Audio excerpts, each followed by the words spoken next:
Hello friends!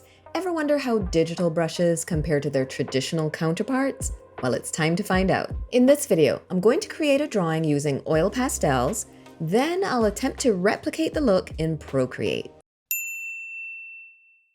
Before we dive in, I'd love if you'd like, comment, subscribe, and watch till the very end because it really helps the channel. Okay, let's start with the supplies and setup. I searched for an affordable set of oil pastels that were still well reviewed by artists, and I decided to buy the Gallery Soft Oil Pastels by the brand Mungyo. They come in several different sizes, and I chose the set of 48.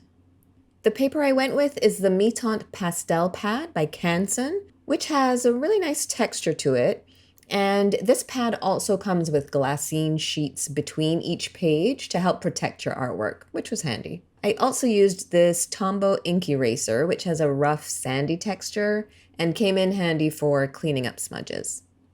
For the digital version of this drawing, I used the Procreate app on the iPad Pro, and I had my canvas set to 4000 by 3000 pixels at 300 dpi.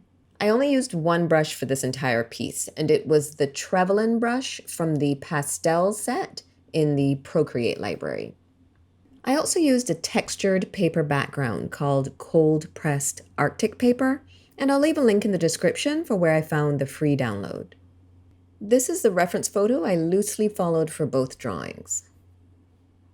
For the traditional artwork, I drew a really light pencil sketch as my guide, and I began by laying down the first shade of green on the cactus. I kept this layer pretty light and loose. I'm not pressing down on the paper much at this point, so the paper texture is really showing through here. Once I got the basic shapes down, I started adding different shades of green to add more depth and color variation. At this point, I was pressing down more firmly to cover the areas where the paper was visible, and using more pressure also helped to blend the colors a bit. I quickly realized that I needed to be more careful about moving my hand around on the page because these pastels are very, very soft and the color transfers to your hand really easily, so I was making a smudgy mess. I was able to clean that up pretty easily with the ink eraser, and then I used a sheet of tracing paper to help protect the page.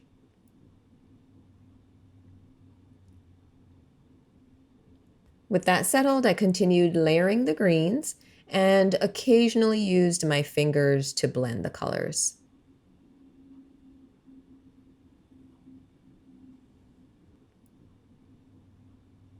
For the digital version, I took a similar approach, starting with the first green and using fairly light strokes. This brush has a really great texture to it, but the challenge is that the texture gets lost pretty quickly with the more strokes you add. Once I got the shapes down, I started laying down more colors. I found that I had to be much more restrained with the color layering here compared to the traditional process. With the traditional oil pastels, you're working the medium into the paper and it gradually builds. But here, the colors just sit on top of one another, so you really need a light touch, especially if you want to preserve the texture of the brush. I sometimes found it helpful to use the side of the pencil tip for lighter, more grainy strokes. One nice advantage of using the digital brush is that you can control the size, so it's much easier to get into the details, which I found I struggled with when using the traditional pastels. So being able to adjust the brush size to accommodate different parts of the drawing was definitely a plus. Now on to the flowers. I started with the lightest color, and just like with the cactus, I didn't apply much pressure on this first layer. Since there's no fine point on the pastels, I couldn't draw individual petals and other small details, so I had to think of the flowers in terms of just colors and values. I gradually added darker shades of the orange to try to create some visual separation for where the petals would be. Since this is such a small area, blending with my fingers wasn't really an option, so I used a really light yellow to blend those oranges together, and that also helped to build up the coverage so there wouldn't be as much of the white paper showing through. Then I went back in with the darker orange to bring back in that value contrast to separate the petals. Once I got my process figured out, it was just a matter of switching back and forth between the colors and building up each flower one layer at a time.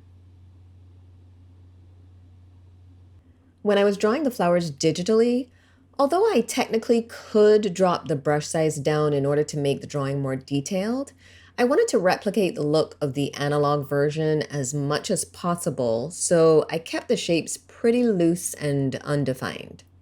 Again, I started with the lightest color and gradually added darker shades of orange, and I'm trying to keep my strokes really light to maintain the texture.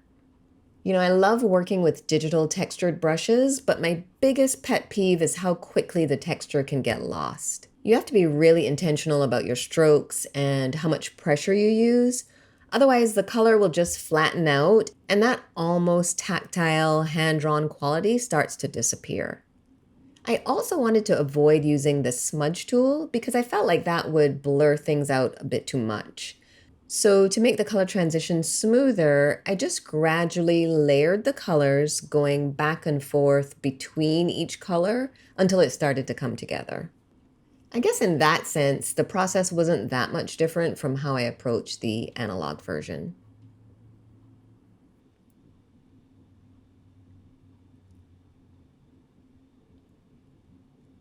I turned my attention back to the cactus petals to add a few final details like the little yellow spots and some color variation.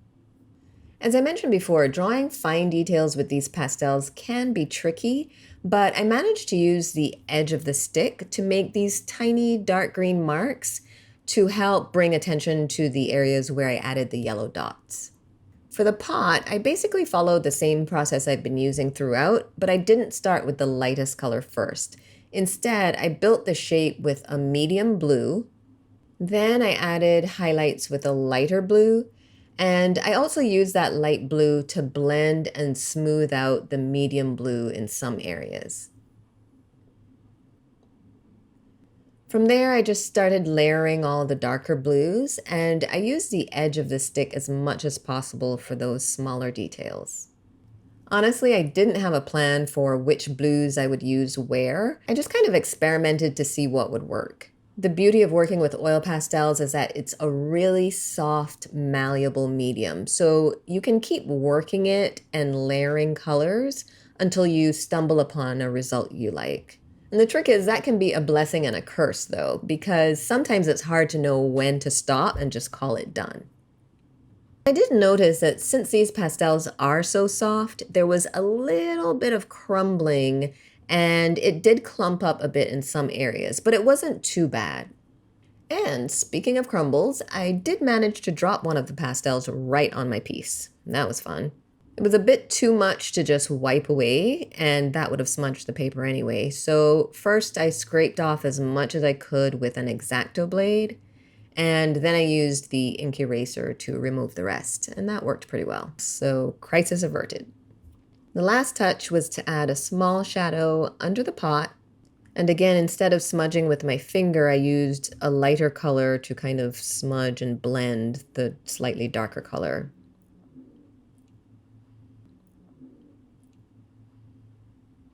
And then I was done. To wrap up the digital version, I used a similar medium blue for the first layer on the pot. I added the highlight next. Then I started layering all the different blues. It was all starting to look a little too smooth, so I tried being looser with my strokes on the highlights, just to bring in a bit more texture and interest so it wouldn't look quite so flat. I tried to do the same for the shadows as well. Once the pot was done, I added the shadow, and this was actually the only time I used the smudge tool during this entire process. Finally, I added the dots on the cactus, which I tried to make as irregular as possible, but they still kind of ended up looking a bit more uniform than I would have liked. To help offset that, I dropped my brush size down really small and added the random dark green marks near each dot. And that was it. Now let's see both drawings side by side. Of course, the traditional oil pastels have a beautiful texture and tactile quality because the medium literally has dimension because of the way it's been built up on the page. And although the digital brush has a lovely texture to it, it doesn't quite measure up. I'm also impressed with how pigmented and rich the colors are on the traditional pastels. The combination of texture and vibrancy really gives the traditional drawing a unique quality. On the flip side, it was much easier to draw small details with the digital brush because, you have much more control over the size of your strokes. And of course, with the digital pastel brush, there was no mess and no risk of damaging your work thanks to a clumsy mistake. Overall, I don't think there's a brush in Procreate's pastel set that can truly compare with oil pastels, but I'm curious to see how they'll stack up against a chalk or a wax pastel. I might try that next time. Until then, if you enjoyed this video, remember to give it a thumbs up and subscribe to my channel. Thanks for watching.